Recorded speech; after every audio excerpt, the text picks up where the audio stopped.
नमस्कार, मैं हूं निकिता और आप देख रही हैं सत्यहिंदी.com। चलिए एक नजर डालते हैं अब तक की सुर्खियों पर। आईसीसी वनडे वर्ल्ड कप 2023 का फाइनल मुकाबला आज रविवार 19 नवंबर को अहमदाबाद के नरेंद्र मोदी स्टेडियम में खेला जाना है। इस मुकाबले में इंडिया और ऑस्ट्रेलिया की टीम आमने सामने होंगी।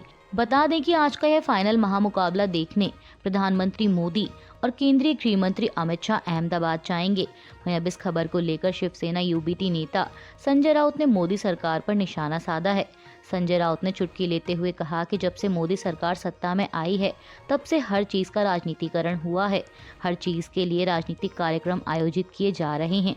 उन्होंने कहा कि क्रिकेट में राजनीति नहीं लानी चाहिए, लेकिन क्या करें, अहमदाबाद में कुछ ऐसा ही हो रहा है। शिवसेना यूबीटी नेता ने कटाक्ष करते हुए आगे कहा कि अहमदाबाद में क्रिकेट का राजनीतिकरण हो रहा है और ऐसा लग रहा है कि जैसे प्रधानमंत्री मोदी खुद गेंदबाजी करेंगे, अमित शाह बल्लेबाजी करेंगे और बचे हुए सभी नेता बाउंड्री पर खड़े होंगे।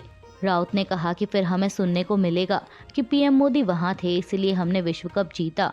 उन्होंने कहा कि मोदी सरकार के सत्ता में आते ही इस देश में आजकल कुछ भी होता है।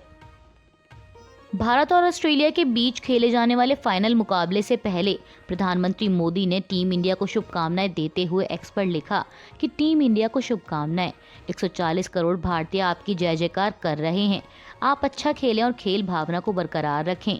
वहीं कांग्रेस नेता राहुल गांधी ने लिखा कि क्रिकेट वर्ल्ड कप फाइनल के लिए नीली पोशाक पहने खिलाड़ियों को शुभकामनाएं। निडर होकर खेलें। 1 अरब से अधिक दिल आपके लिए धड़कते हैं। आइए ट्रॉफी घर ले आए, जीतेगा इंडिया। इसके अलावा कर्नाटक के deputy CM DK Shivakumar ने कहा कि कर्नाटक सरकार की तरफ से मैं भारतीय खिलाड़ियों को बहुत बहुत शुभकामनाएं देता हूं कि वो वर्ल्ड कप जीतें और देश को सम्मान दिलाएं। वहीं समाजवादी पार्टी प्रमुख अखिलेश यादव ने कहा कि लगातार हमारी टीम जीत रही है। मैं बैट्समैन को शुभकामनाएं देना चाहूंगा, लेकिन विशेषकर मैं बॉलर्स को भी बहुत बधाइयां देना चाहूंगा क्योंकि उन्होंने बहुत अच्छा प्रदर्शन किया है। अखिलेश यादव ने कहा कि पूरे देश के लोगों को उम्मीद है कि इस बार भारत वर्ल्ड कप जीतेगा और वह वर्ल्ड कप जीतता रहेगा। राजधानी दिल्ली में प्रदूषण की मार झेल रहे लोगों को हवा की गुणवत्ता में सुधार होने से कुछ राहत मिली है। बता दें कि आज रविवार को दिल्ली का AQI 290 दर्ज किया गया। हालांकि यह अभी भी खराब श्रेणी में बना हुआ है, लेकिन फिलहाल हालात गंभीर श्रेणी से बाहर हैं। ऐसे में वायु की गुणवत्ता में आए सुधार को देखते हुए दिल्ली से ग्रैब 4 की पाबंदियां भी हटा दी गई हैं और साथ ही कल सोमवार 20 नवंबर से दिल्ली के सभी स्कूलों को खोलने का आदेश दिया गया है। हालांकि ग्रैब 3 के प्रतिबंध अभी भी दिल्ली में लागू रहेंगे।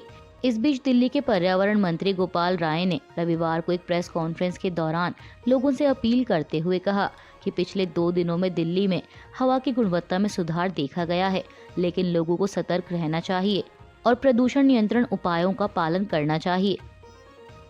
उत्तर प्रदेश की योगी आदित्यनाथ सरकार ने कल शनिवार को बड़ा फैसला लेते हुए हलाल सर्टिफाइड उत्पादों के उत्पादन, भंडारण, वितरण और बिक्री पर तत्काल प्रभाव से प्रतिबंध लगा दिया है। हालांकि एक्सपोर्ट आइटम्स यानी निर्यात उत्पाद इस दायरे से बाहर हैं। बता दें कि इस बात की जानकारी उत्तर प्रदेश की food safety and drug administration की आयुक्त और अपर मुख्य सचिव अनीता सिंह द्वारा कल शनिवार को अधिसूचना जारी कर दी गई। राज्य सरकार द्वारा जारी एक बयान में कहा गया कि यूपी के अंदर हलाल सर्टिफिकेशन दवाओं, चिकित्सा उपकरणों, खाद्य सामग्रियों और सौंदर्य प्रसाधनों के उत्पादन, भंडारण, वितरण, खरीद और बिक्री में लगे किसी व्यक्ति या फर्म के खिलाफ सख्त कानूनी कार्रवाई की जाएगी। बयान में आगे कहा गया कि हलाल सर्टिफिकेशन एक समानांतर प्रणाली के रूप में काम कर रहा है और यह खाद्य गुणवत्ता के संबंध में भ्रम पैदा करता है। इस संबंध में सरकारी नियमों का उल्लंघन करता है, इसीलिए इस पर तत्काल प्रभाव से प्रतिबंध लगाया गया है। इस्राइल हमास में जारी युद्ध के बीच भारत ने रविवार को गजा पट्टी में मानवीय सहायता की दूसरी खेप भेजी है। बता दें कि इससे पहले भारत ने 22 अक्टूबर को युद्ध के बीच पीड़ित फिलिस्तीनियों के लिए लगभग 6.5 टन चिकित्सा सहायता और 32 टन आपदा राहत सामग्री की पहली खेप भेजी थी। वहीं अब भारत द्वारा भेजी गई इस दूसरी खेप की जानकारी देते हुए विदेश मंत्री एस जयशंकर ने एक्स पर लिखा कि भारत फिलिस्तीन के लोगों को मानवीय सहायता देना जारी रखेगा। उन्होंने लिखा कि दूसरा C-17 विमान 32 टन सहायता सामग्री लेकर मिस्र के एल अरिश हवाई अड्डे के लिए रवाना हुआ। बता दें कि एल अरिश हवाई अड्डा गजा के साथ मिस्र की सीमा पर राफा क्रॉसिंग से लगभग 45 किलोमीटर दूर है और राफा क्रॉसिंग विशेष रूप से गजा पट्टी में किसी भी मानवीय सहायता के लिए एकमात्र क्रॉसिंग पॉइंट है। इसराइल और हमास में जारी युद्ध में अब तक 11,500 से अधिक गजावासियों की जान जा चुकी है, लेकिन अब तक भी युद्ध विराम होने जैसी कोई स्थिति नजर नहीं आ रही। इस बीच अमेरिकी राष्ट्रपति जो बाइडेन ने एक बार फिर बड़ा बयान देते हुए युद्ध विराम के आह्वान को खारिज कर दिया है। मीडिया रिपोर्ट्स के मुताबिक अमेरिकी मीडिया में शनिवार को बाइडेन का एक आर्टिकल छपा, जिसमें उन्होंने कहा कि जब तक हमास अपनी विनाश की विचारधारा पर कायम है, तब तक युद्ध विराम से शांति नहीं हो सकती। हमास के आतंकियों के लिए युद्ध विराम शांति का समय नहीं है। विराम के दौरान आतंकी अपने रॉकेट, लड़ाकू विमानों, हथियारों और गोला बारूदों के भंडारों को भरेंगे। भंडार भरते ही आतंकी दोबारा हमले और निर्दोषों की हत्या शुरू कर देंगे। हमारा लक्ष्य सिर्फ युद्ध को रोकना नहीं है, हमें यह युद्ध हमेशा के लिए खत्म करना है। हमारा प्रयास जड़ को खत्म करना है। गजा में कुछ मजबूत होना चाहिए, जिससे पूरे मध्य पूर्व में इतिहास ना दोहराया जा सके। आपको बता दें कि इससे पहले बाइडेन के प्रमुख सलाहकार ने कहा था कि युद्ध में आराम तभी दिया जा सकता है जब हमास सभी बंधकों को रिहा कर दे। गजा में इजराइल के ताबड़तोड़ हमले जारी हैं। इस बीच रविवार को WHO ने कहा कि गजा का सबसे बड़ा अस्पताल डेथ जोन बन गया है। इसके साथ ही WHO द्वारा अस्पताल को खाली करने की योजना की भी घोषणा की गई। बता दें कि WHO की ये स्टेटमेंट इजरायली सेना द्वारा अल-शिफा अस्पताल पर की गई कार्रवाई के बाद आई है, जिसमें इसराइल ने दावा किया था कि हमास इस अस्पताल को कमांड सेंटर के रूप में उपयोग कर रहा था। वहीं इसराइल के ताज़ा हमलों की जानकारी देते हुए हमास के एक स्वास्थ्य अधिकारी ने शनिवार को कहा कि उत्तरी गजा शरणार्थी शिविर पर दोहरे हमलों में 80 से अधिक लोग मारे गए। बता दें कि शरणार्थी शिविर में संयुक्त राष्ट्रीय स्कूल भी शामिल था, जिसमें विस्थापित लोगों को आश्रय दिया जा रहा था। AFP द्वारा जारी एक वीडियो के मुताबिक फिलिस्तीनी क्षेत्र के सबसे बड़े शरणार्थी शिविर जबालिया में एक इमारत के फर्श पर खून और धूल से लथपथ शव दिखाई दे रहे हैं, जहां स्कूल के मेजों के नीचे गद्दे बिछाए गए थे। हमास के स्वास्थ्य अधिकारियों ने कहा कि जबालिया शिविर में एक अन्य इमारत पर शनिवार को हुए एक अलग हमले में एक ही परिवार के 32 लोग मारे गए, जिनमें 19 बच्चे शामिल थे। बॉलीवुड फिल्म धूम के डायरेक्टर संजय गढ़वी का 57 साल की उम्र में निधन हो गया है। बता दें कि संजय गढ़वी ने धूम के अलावा उसका सीक्वल यानी धूम 2 भी डायरेक्ट की थी। मीडिया रिपोर्ट्स के मुताबिक उनका निधन हार्ट अटैक की वजह से हुआ है। उत्तरकाशी टनल हादसे में फंसे 41 मजदूरों को अभी तक बाहर नहीं निकाला जा सका।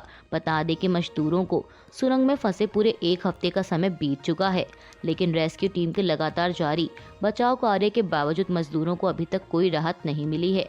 ऐसे में मजदूरों के स्वास्थ्य को लेकर भी गंभीर चिंता पैदा हो गई है। बता दें कि मजदूरों को बाहर निकालने के लिए PMO के अधिकारियों की एक टीम और साइट पर विशेषज्ञ 5 योजनाओं पर एक साथ काम कर रहे हैं। इसकी जानकारी देते हुए प्रधानमंत्री के पूर्व सलाहकार भास्कर खुलबे ने कहा कि विशेषज्ञ इस बात पर सहमत थे कि सिर्फ एक योजना पर काम करने की बजाय हमें फंसे हुए श्रमिकों तक जल्द से जल्द पहुंचने के लिए 5 योजनाओं पर एक साथ काम करना चाहिए। भास्कर खुलबे ने कहा कि एजेंसियों की पुख्ता कोशिशों से 4-5 दिनों में श्रमिकों को बचा लिए जाने की संभावना है। उन्होंने कहा कि लेकिन अगर ईश्वर की कृपा रही तो यह पहले भी हो सकता है। वहीं सुरंग में फंसे मजदूरों के परिजनों का धैर्य भी अब टूटने लगा है। उनका कहना है कि सुरंग बना रही कंपनी और प्रशासन गंभीरता से राहत और बचाव का काम नहीं कर रहे हैं। श्रमिकों के परिवारों का कहना है कि उनकी आवाज़ें अब कमज़ोर हो रही हैं और उनकी शक्ति भी कम होती जा रही है। मिस यूनिवर्स 2023 का खिताब निकारागुआ की शैनिस पलासियोस ने जीता है। बता दें कि मिस यूनिवर्स 2023 का कार्यक्रम अल साल्वाडोर के सैन साल्वाडोर में जोस एडोल्फो पिनेडा एरिना में आयोजित किया गया था। वहीं इस कार्यक्रम की रनर अप थाईलैंड और ऑस्ट्रेलिया की मॉडल रहीं। इस ब्यूटी पीजेंट कंपटीशन में ऑस्ट्रेलिया की मोरिया विल्सन जहां दूसरी रनर अप रहीं। वहीं थाईलैंड की एंटोनिया पोर्सेल को फर्स्ट रनर अप का ताज पहनाया गया। आपको बता दें कि यह 72वीं मिस यूनिवर्स प्रतियोगिता थी, जिसमें 84 देशों के प्रतियोगियों ने हिस्सा लिया था। अभी के लिए बस इतना ही। बाकी की खबरों के लिए जुड़े रहिए सत्यहिंदी.com के साथ।